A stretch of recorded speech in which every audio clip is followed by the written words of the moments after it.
You're listening to Milwaukee Mafia, your podcast dose of Wisconsin Mafia and true crime history. Hey everybody, welcome back to another episode of the Milwaukee Mafia podcast. I'm Eric. I'm Gavin. Gavin, we are back for part 2 of Sally and the North Brook Inn fire. So, well, I'll let you. You're going to do a much better job. So give us a quick little synopsis of what we talked about in the last episode so people remember. Yes, so what listeners should do is go back and listen to it again so that our streaming numbers go up. Yeah. But if you don't want to do that, which is understandable, what happened is basically this. Sally Papilla runs a very popular restaurant called Sally's Steakhouse. She has a chef there named Kurt, who is apparently a very good chef. And he racks up some debts with her because she's covering his car payments and other things. He leaves to start his own restaurant, which Sally does not appreciate, especially while he's still in debt to her. So she orders his new restaurant burned down and then orders some guys. I don't know if she directly says, break their wrist, but more or less says do something about it. And these guys plan to kidnap Kurt and break his wrists so he can never cook again, which they don't end up actually doing, but they make plans to get that far before they're all arrested. And that's where we pick it up, where we're going into the courtroom to see what happens to everybody. We're almost in the courtroom. Oh, we're not in the courtroom yet. We will be soon. We will be soon. So they are indicted, arrested, but there's a little time between now and the trial. So Sally Papilla does, of course, what anybody in the situation would do. She gets a hold of a notorious armed robber named Ray Steckel. Okay. And offers him $5,000 to murder Kurt. She says, I want to get rid of him. I want him dead. I'll give you $5,000 if you kill him. Okay. So now, when we started this episode, Kurt owed her $1,000 was what it was said in. According to the story. It was a pretty low amount. Now she is offering $5,000 to somebody to kill him. Yeah. This seems like it's getting a little bit out of control at this point. Yeah. Now Steckel, to his credit, doesn't take any money and does not do any violence. He instead runs to the assistant district attorney, a man named Tom Schneider, and also talks to FBI agent Gary Magnuson. So he's just like, I don't want anything to do with any of this. But they now know that, this isn't quite over. Do you know why? Why would she have picked this Steckel guy out? I don't know. Okay. I don't know how she knows who this guy is. His name, as far as I know, has never come up before, so I don't know what his connection to any of this is. And, I mean, it sounds like if he's the first thing he does is go and run to the cops. It doesn't sound like he has a long criminal record or anything like that. He's got a record. Oh, he does have a record. But, and I should clarify, this is going off of him and running and telling the authorities this. So their claim is going to be this conversation. Sally's going to be like, this conversation never happened. This guy's making up stories to try to get leverage for his other problems. Gotcha. Which it's certainly possible. So maybe this didn't happen. But this guy's, at least, if it didn't happen, he's doing a really ballsy move here of going to all the authorities and telling them that it did. On the same day that this conversation allegedly happened, Sally Papilla speaks to the public and says, I'm innocent. As a successful business operator, there would be no reason for me to resort to street fighting tactics to solve such small problems like the debt of a former employee. 4 days before he left, I even paid his taxes for him. He had me pay his taxes without telling me that he was going to leave. I bought him a new car every year. I was a lien holder and guaranteed the payments and the insurance on that car. I don't feel like that's helping her case, saying that stuff out loud. Yeah, because now she's just showing how much money he actually owes her. Yeah. You're creating motive. The first half is like, yeah, why would I resort to this? And the second half is like, well, here's all the things that I did for that ungrateful bastard. They were in trying to get this to trial. There was some interesting things in trying to figure out how they could make it work, because every defendant was hiring their own attorney. Okay. And they were afraid this would create sort of conflict of interest with all these different attorneys. At one point, Frank Gimble was going to be a defense attorney, and he ended up being a defense attorney for the case. But they thought, well, it might be a conflict of interest because his brother, Stanley, who's a CPA, is going to be a witness in the trial. So I don't know if he should even be involved with this. Attorney Jerry Boyle was going to represent Russ Anea, which he did. But they were like, well, but he had previously represented another guy who's in this trial. So is this a conflict? Ultimately, they just went through with it. Mm-hmm. But they were like, this is kind of weird because all these guys know each other from different things that they've done. In May, Sally files a lawsuit against Kurt for $2,254, which after going through her paperwork, she determined that this was the amount that she was owed plus interest. So... What was it? $2,252? Yeah. Okay. Now, this is probably the right thing to do. But this is also the thing she should have done months earlier. This was the proper way to handle the situation. Kurt was placed in federal protective custody. He had previously declined the offer, but now he was starting to think like, well, maybe I should probably get some police watch on me. He's being watched until everything goes to trial because they're afraid they're going to try to take him out. Also in May, the judge reviewed the charges, and Sally was going to go ahead and go on trial for this conspiracy and extortion that she's accused of. And extortion in this case is like these threats of violence to try to get her money back. That's the extortion. But the judge did throw out one count against her, and one of the counts was car theft. The judge decided that although legally she can't just show up and take Kurt's car in the middle of the night, like that's not okay. She was a co-signer on the lien, so it's reasonable that she thought that she owned the car. Okay. Wow, that's the judge is being very, very generous there. The judge is being generous, but it's a valid point. Now, legally, does she own the car? No, but it does make some level of sense that if she's on the hook to be making the payments, I can understand why she would think she's the owner of the car. Right. And I'd be willing to bet you if you were to look into this deep enough, there is a legal way that she can take possession of the car. Probably. If the payments aren't being made. Probably. So yeah. So that gets tossed out. I mean, they're just like, yeah, don't do that. But I understand why you did it. June comes around. Max Adonis is supposed to be sentenced for his role in the car theft ring, which is, again, totally unrelated to any of this. It just happened to happen around the same time.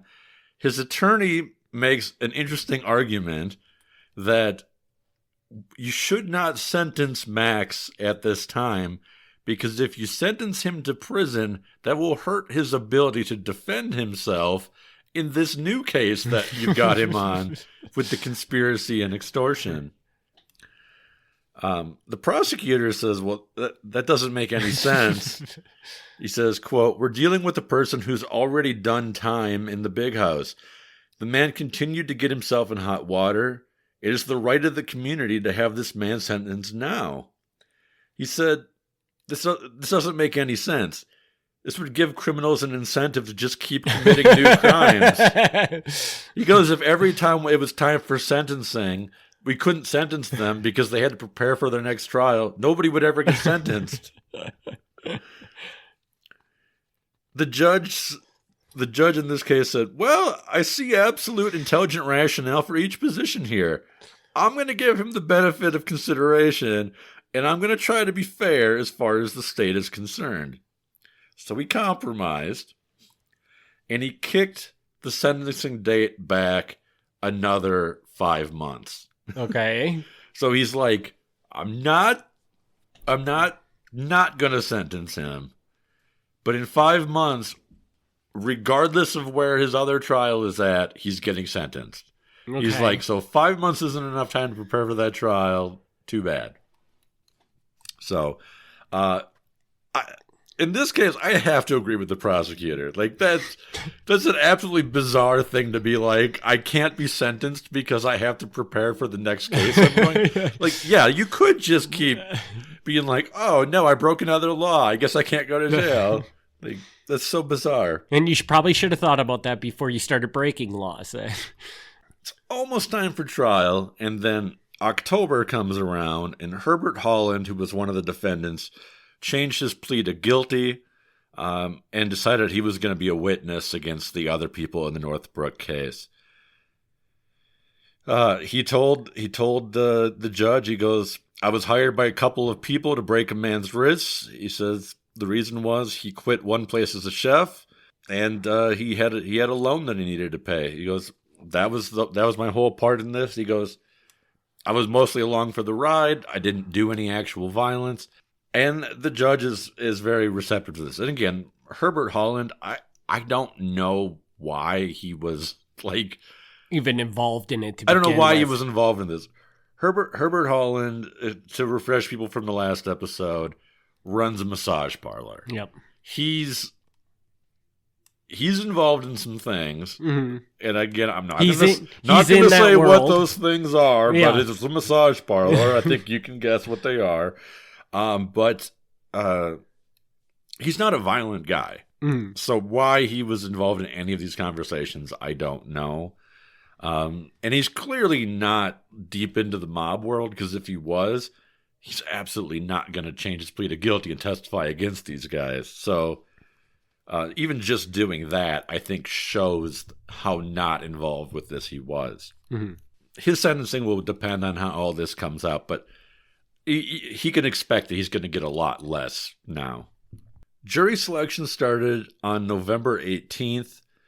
So this is like a pretty big gap between they got indicted in April. It finally goes to trial in November. Like, it's not a super long time, but it's a while. Judge Reynolds warned the possible jurors that the defendants were Americans of Italian descent. I am going to read this. His actual words, because this is weird. Quote, does that make it difficult, awkward for you to give them a fair trial? We've read about the so-called organization of the Mafia. I don't mean to imply that there is such an organization, or if there is, that it exists in Milwaukee. But will this hurt your ability to be jurors in this case? No juror said that they were prejudiced against Italians, and nobody was removed because of that. Okay. But why did he feel the need to be like, just so you jurors know, a lot of these people are Italian, and I know you've heard that Italians are in the Mafia. Like, why would you mention that? Because I would almost think that that maybe at this point in time, the Mafia was a big thing in the news and stuff like that, and a lot of people were afraid of the Mafia, and you obviously don't want those people on a jury of Italians. I suppose, but it's just weird, because like, if I'm sitting there as a potential juror, and he says this, now when the trial starts, I'm going to be like, are these guys in the Mafia? Like, there's nothing to indicate that they are. But now he's put that idea out there. Right. So it's like a double-edged sword, but I do think that was the right thing to do. Okay. I mean, I guess, because I don't know what the turmoil was there, but if that was something that a lot of people were afraid of at this era in Milwaukee, or very, very nervous about, I could see why they would put that out there. And yeah, I mean, it's fair. It's just, it seems odd to me to kind of like throw that out there if it doesn't necessarily like we're not saying they're mafia, but they might be mafia. It's not going to affect anything. They might be. It is a little bizarre, but at the same time, I do think it's a question that could have needed to be asked. Yeah. It took 3 days, but they were able to get a jury together. They started with a pool of 150 people and got it down to the 12 plus the alternates. 150 people is a pretty big jury pool, but again, like everybody in Milwaukee knows who Sally is. Mm-hmm. Well, obviously not everybody, but enough that they had to kind of narrow it down because they'd be like, have you ever eaten at Sally's Steakhouse? Yes. But it doesn't automatically mean you can't be on the jury, but it's like now maybe you shouldn't be on the jury. What I think is really odd is that the newspaper printed the names, ages, and occupations of all the jurors that were selected. Really? And that's not uncommon. Like, that's a thing that I've seen done many, many times. I'm just surprised they did it in this case. Yeah, that doesn't seem like a sound logic to me when they're protecting the guy, Kurt, because they're worried about him getting offed. Well, yeah. You don't think if Kurt could get off that some of the jurors might get killed? Yeah, in a case specifically about people who are accused of having violent vengeance on people, why would you publicly identify the jurors? I don't know. It makes no sense to me. And then not only so, their names, ages, and occupations, then also said during the trial, they're all going to be staying at the Sheraton Mayfair Motor Inn. Just so you guys know, if you want to mess with the jury, absolutely do not go to the Sheraton Motor Inn. Nothing does happen to the jury, but it just, that read really weird to me that they would publicize that. The trial was expected to last 3 weeks, but it actually ends up running longer. So this is like a long trial. Mm-hmm. Before the first witness was called, the jury was put on a bus and brought to the Northbrook Inn so they could see what they were going to be talking about. The Northbrook Inn never opened back up, but just so they could kind of see what the place was and things like that.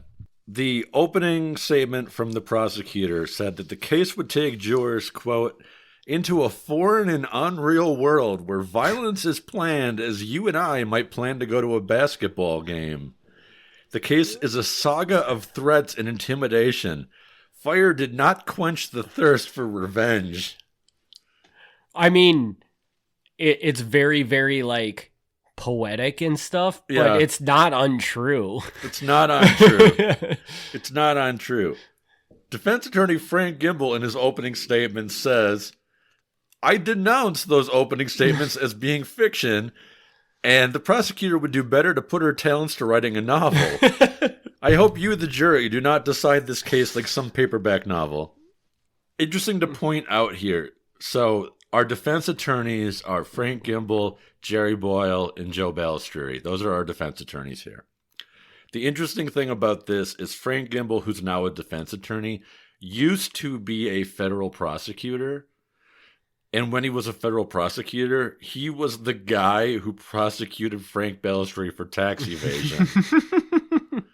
So that has absolutely no relevance to this case whatsoever. But I just think it's interesting that he's now on the same defense team as Joe Balistreri. Yeah.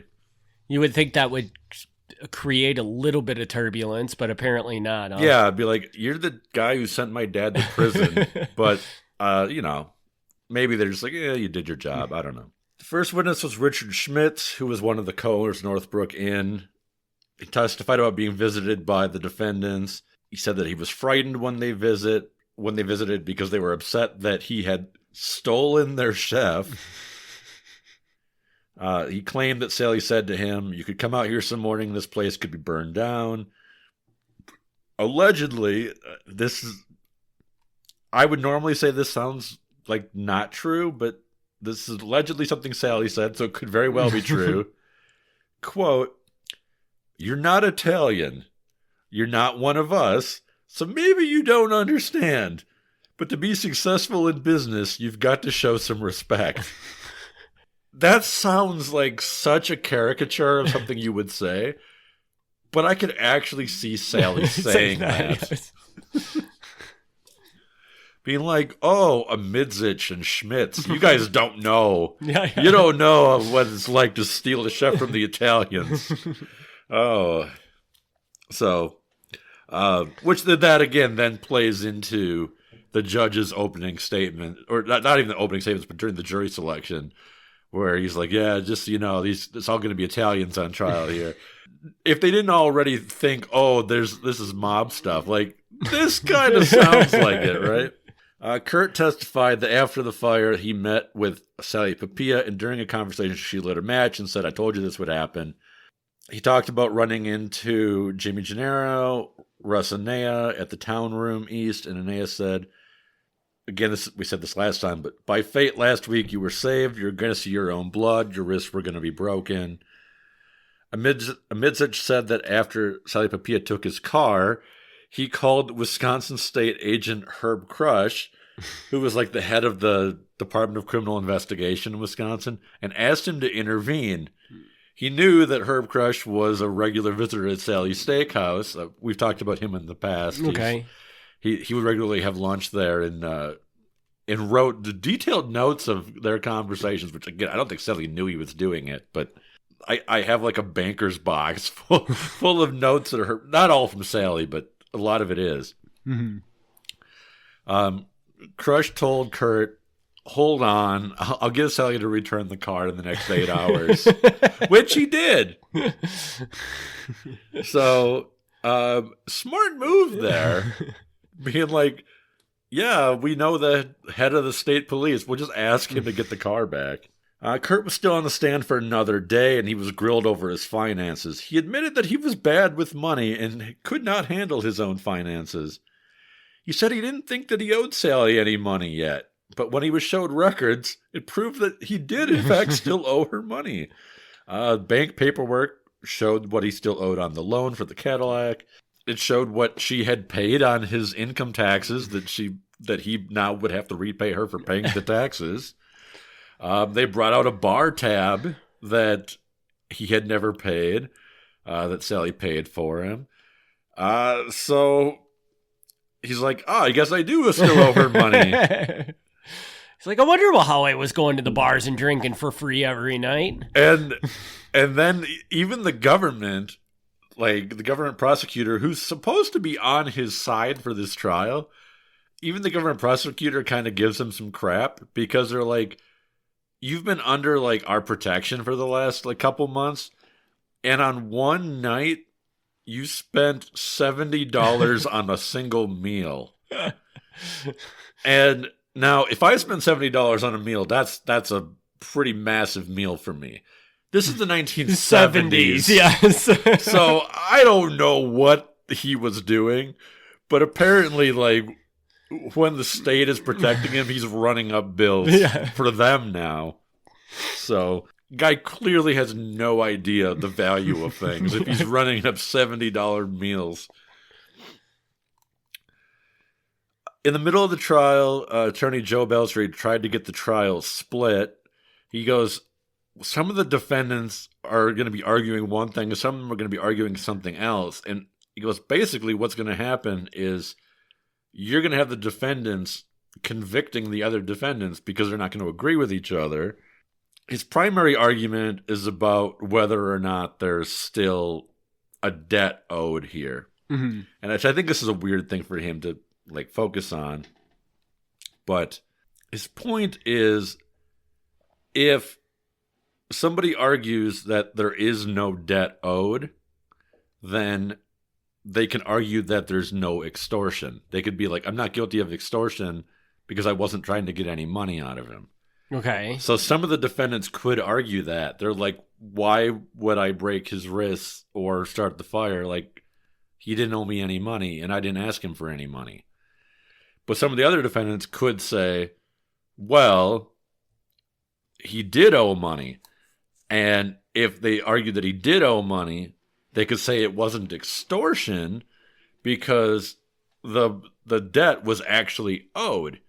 So in that case, it would be extortion in the sense that it was violent, but it wasn't extortion in the threat in the sense that it was trying to get money that was not owed to them. Okay. Because usually extortion is using violence to get money that does not belong to you. Okay. So it's kind of complicated, but the point he's making is if some of them try to get the extortion tossed in one way and some try to get it tossed in another way, they're going to be arguing different things about what's going on with the money situation here. The judge basically said, well, none of this really matters. He goes, the judge is like, whether he owes money or not does not change the fact that there was a fire and threats. He goes, that's not really important. So I get what Joe Balestrieri is saying here, and I think it was a good argument, but the judge also has a good point where it's like, that's not really the key point of this. Mm-hmm. But feel good about what Joe Balestrieri did here, and I respect him, because really, in most cases, you do want to split your defendant from the others. Okay. Like that's a really good move, because even if you all agree on the points, if you got 5 guys and one guy is really, really guilty and the other 4 are less guilty, the jury may not see it that way. The jury may just say, you're all guilty. Right. So if you've got one of the defendants who's like only kind of involved, it helps your case to like not have them hear all the stuff against the other guys. Right. Okay. So I'm very sympathetic to what he's trying to do here, but unfortunately, the judge is not going to split this trial. Jack Schlechter was called to testify, and he tells the story about Joe Basile telling him that Frank Balestrieri was mad about the fire because the jukebox is in there. Joe Balestrieri, as defense attorney, is trying to get some of this testimony stricken. He's like, I really don't want you talking about Frank Balestrieri like in this trial, because he's not on trial here. But they're like, can't really stop him from talking about that. Then they decided, well, we're going to have to play some of the recorded tapes that this guy was wearing the tape recorder for the jury. How do we know which tapes to play? And the jury doesn't hear this conversation. This is just the attorneys and the judge having this conversation. Mm-hmm. But apparently this is a big fight, because the prosecutors are like, well, some of these tapes are really long. We only need to play like a couple minute clips here and there to show what was going on. And the defense is like, well, but if you do that, you're taking the conversation out of context. So it's to our benefit to play more of the tape, because if you see that there's only a threat for like 30 seconds, but the rest of the conversation is not violent, it maybe will put a different spin on that conversation. Mm-hmm. So they want different things now. Now, again, Joe Balestrieri argues that any mention of Frank Balestrieri on the tapes should not be played to the jury. And defense attorney Jerry Boyle mentions, he goes, actually, I mentioned on one of the tapes too. So I shouldn't be here. Yeah, so don't play the tape where they mentioned me. Joe Balestrieri says, it's a blatant attempt, in my humble opinion, to parade Italians before this jury to make this particular crime, or alleged crime, seem bigger than what it really is. Defense attorney Jerry Boyle agreed, saying that mentioning Frank Balestrieri during this case would be like having a bigamy case and mentioning Henry VIII. Which I don't know exactly what he's getting at. Like Henry VIII, I assume listeners know this, but Henry VIII had 6 wives, and he got rid of his wives either through divorce or execution. So I think that what he's trying to say here is by throwing Frank Balestrieri's name into this case, it's automatically going to make this sound like a whole lot worse than it already is. I think he's not saying it very eloquently, but I think that's what he's getting at. A reporter then asked Joe Balestrieri, this Frank Balestrieri on the tapes, is that your father? And Joe says, you know that he is. Everybody knows that. When I die, that's going to be the epitaph on my grave. Son of Frank. I was going to look this. I did not look this up. I was going to look this up, but I would be willing to bet that, like, not on his grave, but if you saw Joe's obituary, it probably says Joe Obituary, son of mob boss Frank Pellistri. That's probably how he's described in the obituary. So he's not wrong. There was even debate about whether the tape should even be played at all. Ultimately, they did play some tapes. The defense attorneys grilled Jack Schlechter on his background in hopes to make him less credible. They were able to get him to discuss past employment.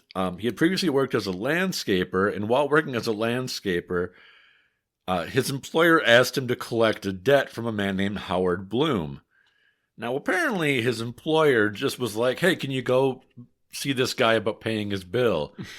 And Schlechter took that to mean, get this guy to pay his bill, which is not at all what was intended. So apparently he showed up at this guy's house and was very aggressive with him to get paid. They brought up other things he had been arrested for in the past. They're like, did you ever cut somebody's ear off?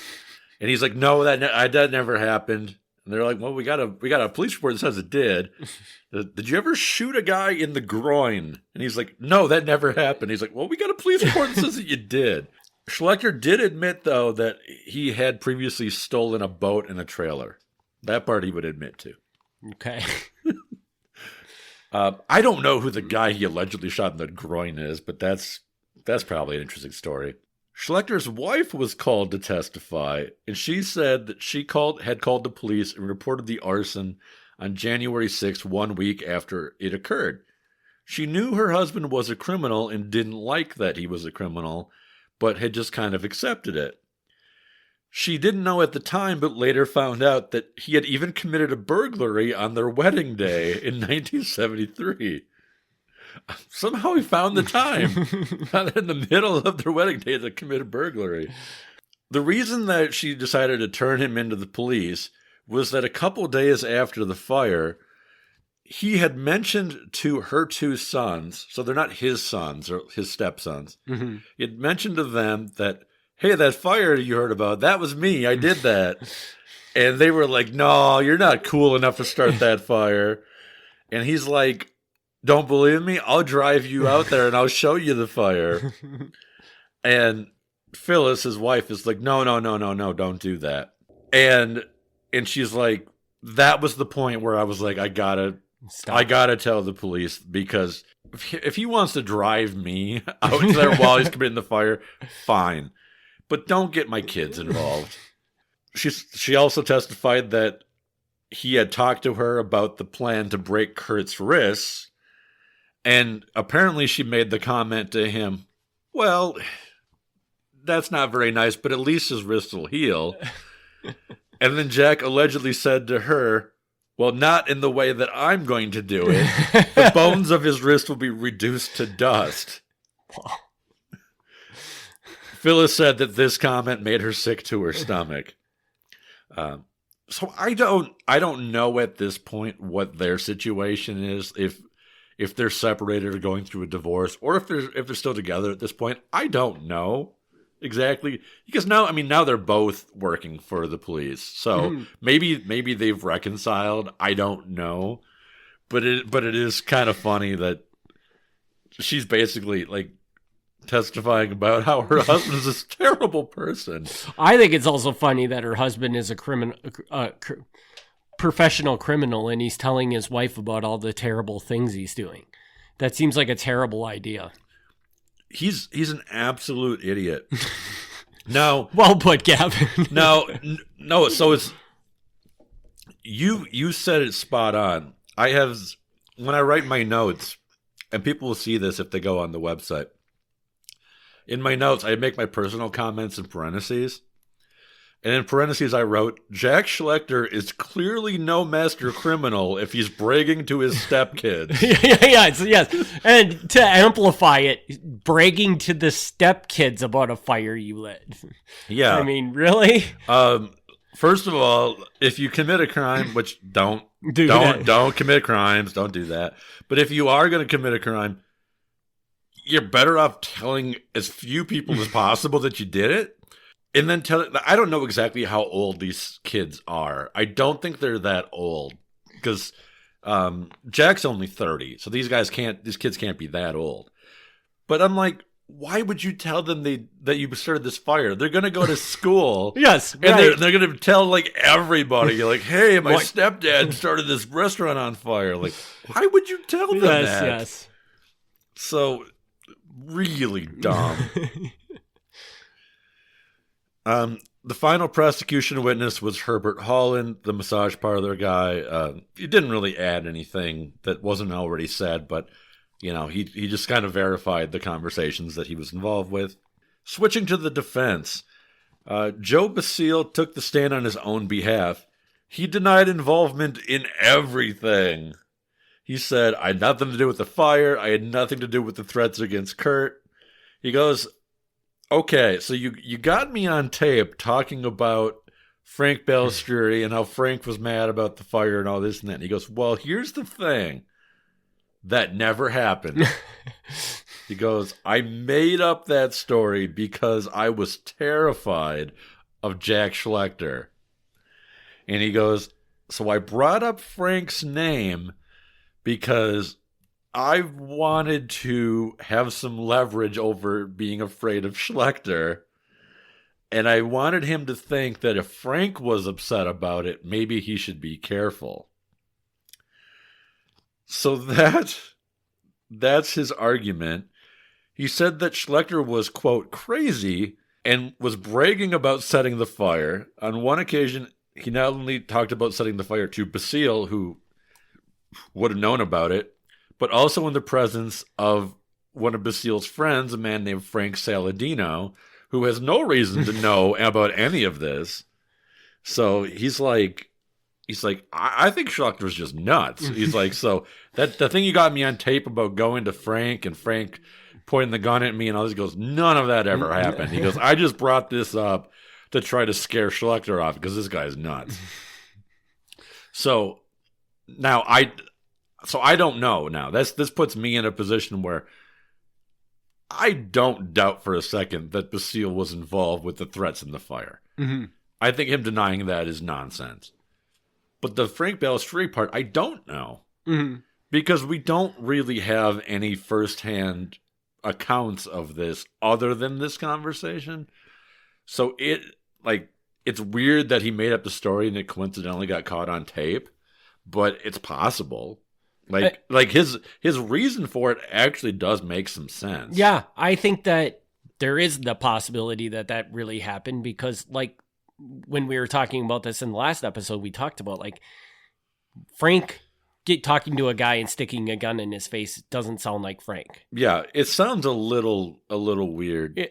So, like, if that was going to happen, I'm just going to say Steve DeSalvo is going to have the gun shoved in your face, and he's going to be asking the questions, and he's going to go back and report to Frank. Yeah, would be what would happen in my eyes. Yeah, it sounds odd to me, so I don't know. Mm-hmm. I mean, it could go either way, but one kind of odd thing about this, so Joe Basile is a Milwaukee guy, but he's regularly in Denver, and he's friends with the mob in Denver.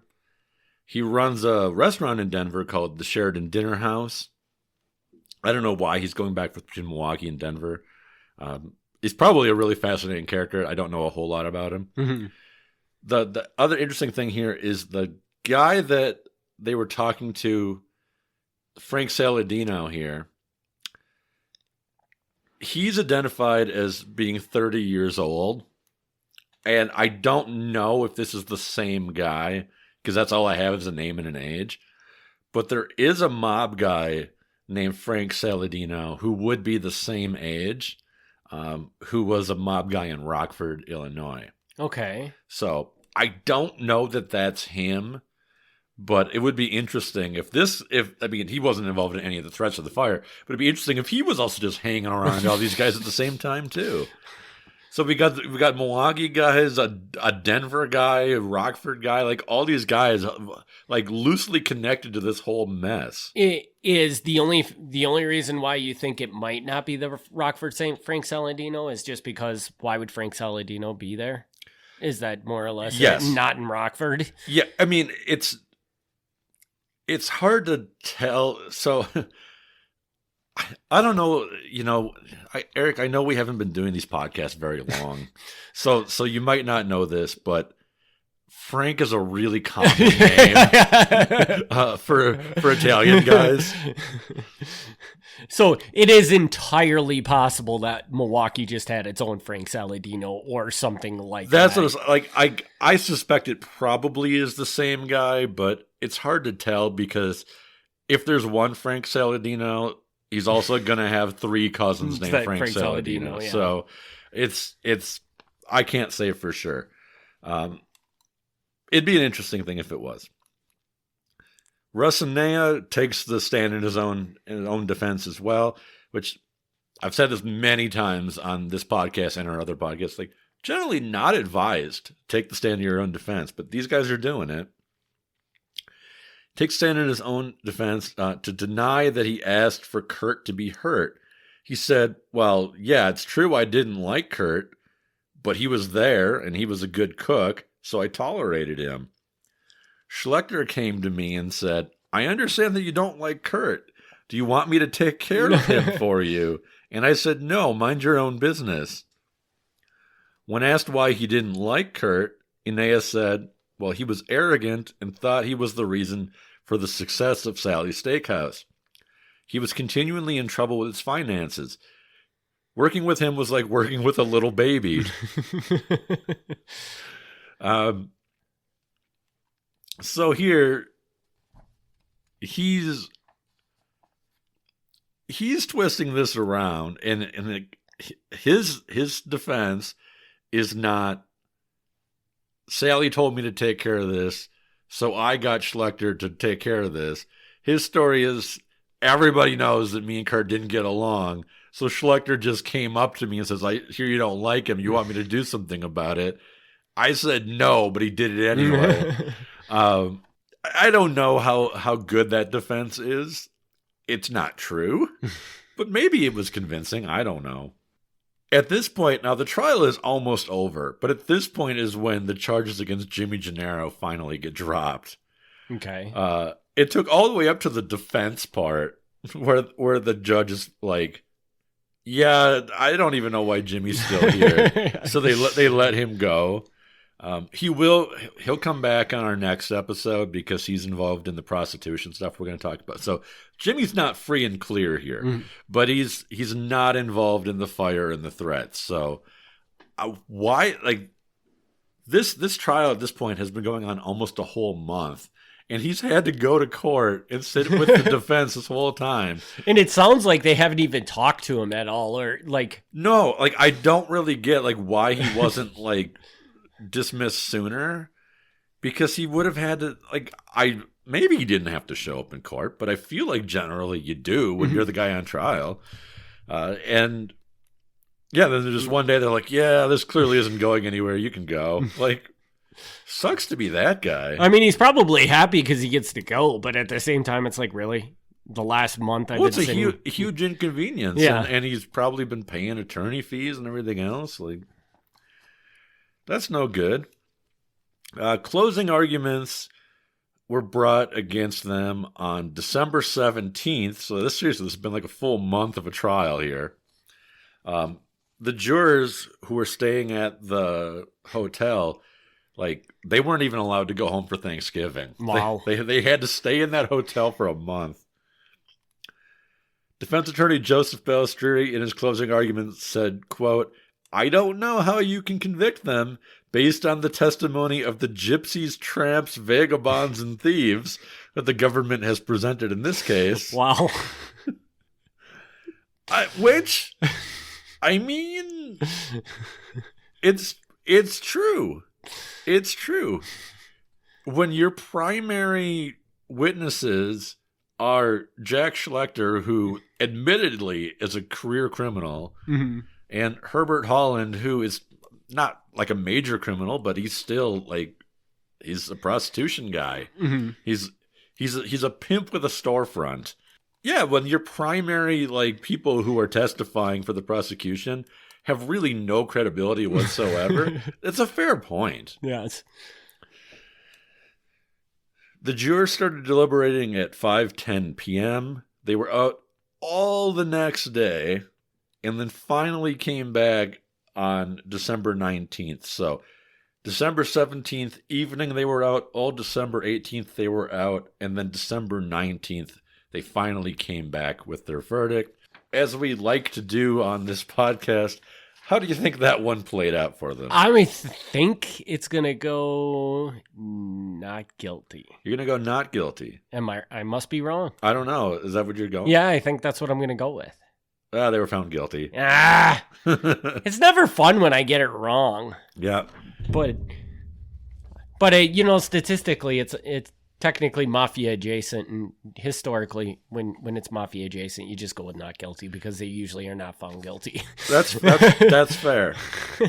So they were found guilty. Now, with one exception.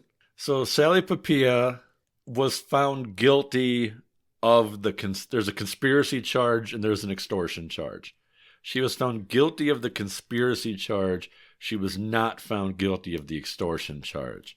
Okay. I'm not exactly sure how the jurors made that determination, but I guess the thing is, she didn't personally start the fire. She didn't personally, she made some kind of vague threats, but she didn't really have violent threats towards him. I don't know if this factored in, but there was the argument where, like, she was actually owed money. Mm-hmm.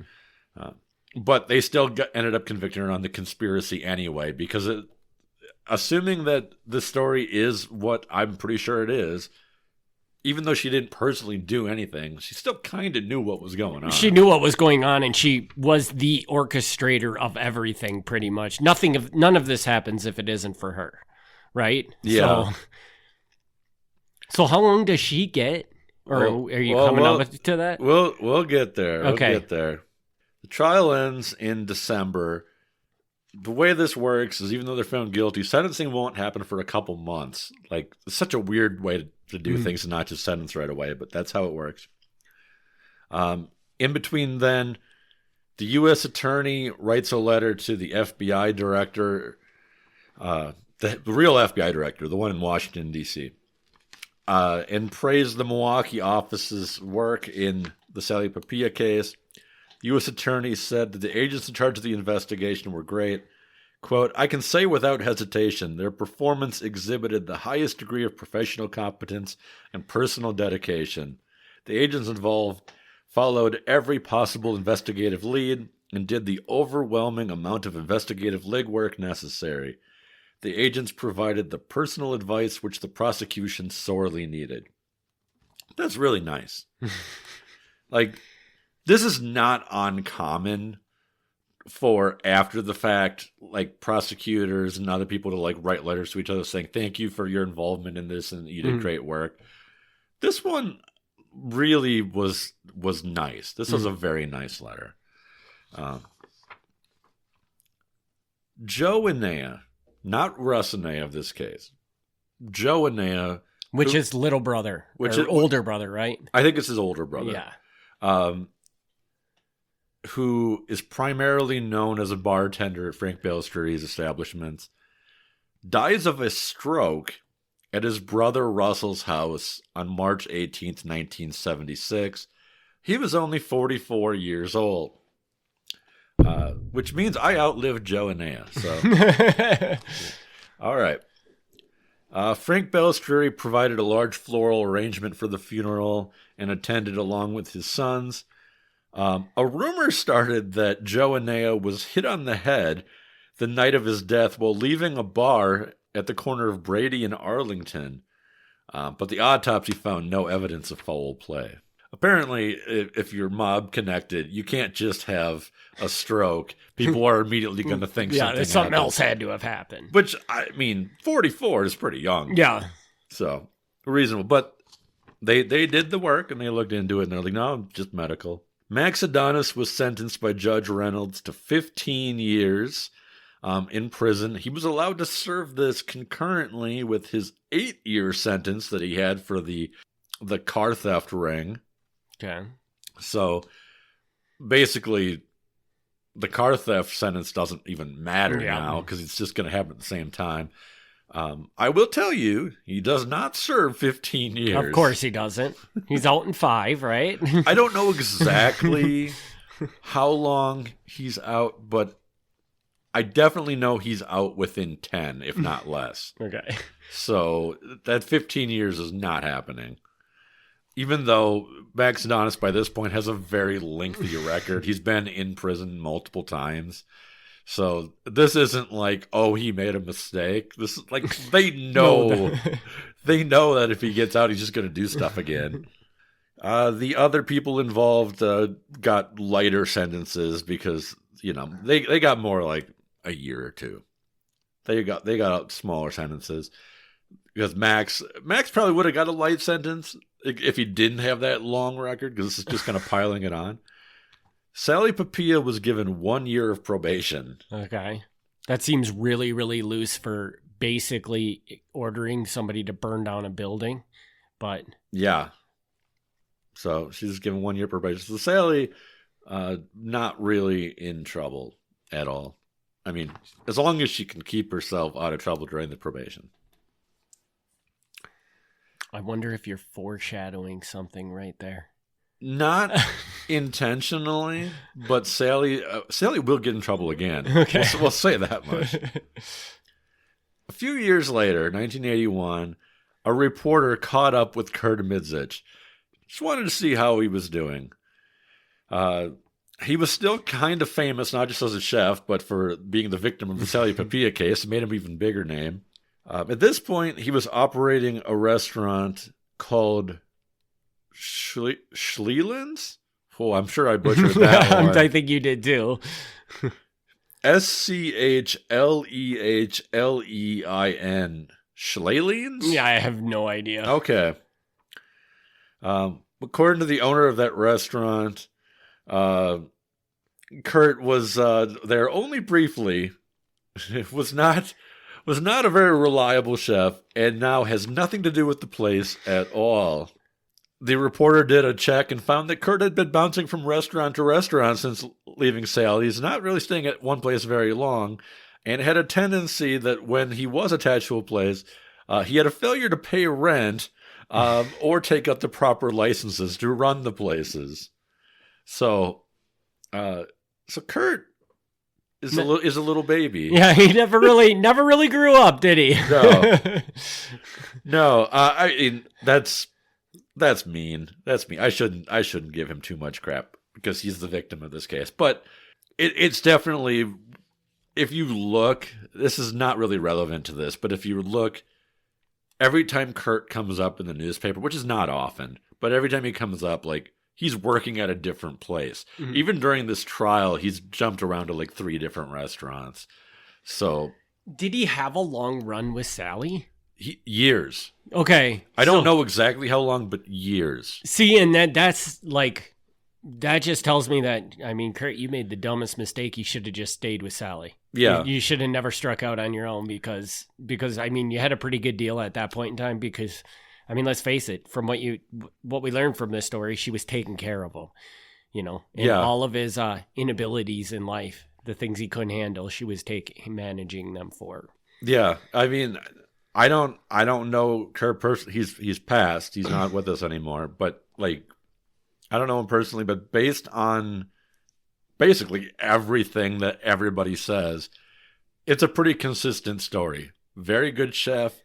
Absolutely terrible in managing his personal finances and other paperwork. Yes. So, not a guy who should be running his own restaurants. Yes. Interesting. Jack Schlechter, following the Sally Papilla case, was put into the witness protection program, given a new identity, and moved to Kansas City. That might be a story for the future. I don't know. It's really not relevant to Milwaukee Mafia. But I will tell you, he fails witness protection. I do think that this definitely needs to at least be a Patreon episode. Okay. So. But yeah, he's given a new name and moved to a new town, but is not able to keep himself out of trouble. Well, I must say that this one wound up. I'm happy that we finally got some people. Yeah. Whether they really didn't do much of sentencing at all, but just a couple of years here and there. But yeah. But yeah, so it's a good story. It has a good ending because they actually caught him, and continues my love with Sally Papilla. I look forward to the next time she surfaces because Sally Papilla is great. She just sounds like a fun character to have. I don't know when she'll come up again. The next big thing I know isn't until the 1980s, but she'll probably pop up here or there because she's just always around. Seriously, what an interesting character. And just to think about, you're in the 1970s, and I don't know, might have been weird even for a female to own a restaurant in the 70s. Would you think that would be kind of abnormal? I don't know. I would think that would be at least not nearly as common as it is today. It didn't occur to me as being weird. Maybe it's weird. But then on top of that, to somehow figure out a way to almost build your own mafia, that's a whole nother level right there. So she does though. Yeah, the waitresses she hires are all legit. They're generally women who are in their 20s and 30s. A lot of them are married with kids. They're people who have nothing to do with any of this stuff. They're just people who are making some extra money for their family, like a waitress does. Mm-hmm. So they're totally normal. But it seems like anybody that she hires to work the door or to help manage the place is always one of these questionable guys yeah. Who aren't necessarily mafia guys exactly, but are guys who are in that circle where they all know and have done work for Frank. So it's just such a crazy. And I guess if she was married to a mafia guy, that kind of makes sense, right? Yeah, because that's who you're going to know. I don't get it. I don't know her personality from that angle. She's successful. She knows all the right people. She doesn't have to be involved with these guys. She doesn't have to date mob guys. So I don't know. She chooses to. I don't know what the appeal is there, but she apparently has something where this is the life she wants to live. Yeah. So, and good on her, I guess. So. Sure. Yeah. At least she makes for a good story, right? She sure does. So, all right, then that is the conclusion of this story. We will be back next week with a Patreon episode, and in 2 weeks with a regular Mafia episode. Gavin, where can people reach out to you at? Yeah, they should email milwaukeemafia@gmail.com. As I've been saying, I'm not always great at responding, but I will. It might take me a week or two, but I'll get back to you. So definitely, if you have something, a comment, a question, send it my way. Otherwise, check out the Patreon. You go to milwaukeemafia.com. There's a way to sign up on there, and for the low price of $2 a month, you get 2 bonus episodes every month. And they're our favorite episodes. Yeah. So if you like the banter part of this podcast, that's really what you want to listen to, because they're much less structured and more banter. So check that out. All right. So we will be back in 2 weeks with another episode. And we want to thank everybody for their continued support. See you on the next episode. Thanks for tuning in to the Milwaukee Mafia Podcast. Join us next time for another look back at Wisconsin Mafia and true crime history.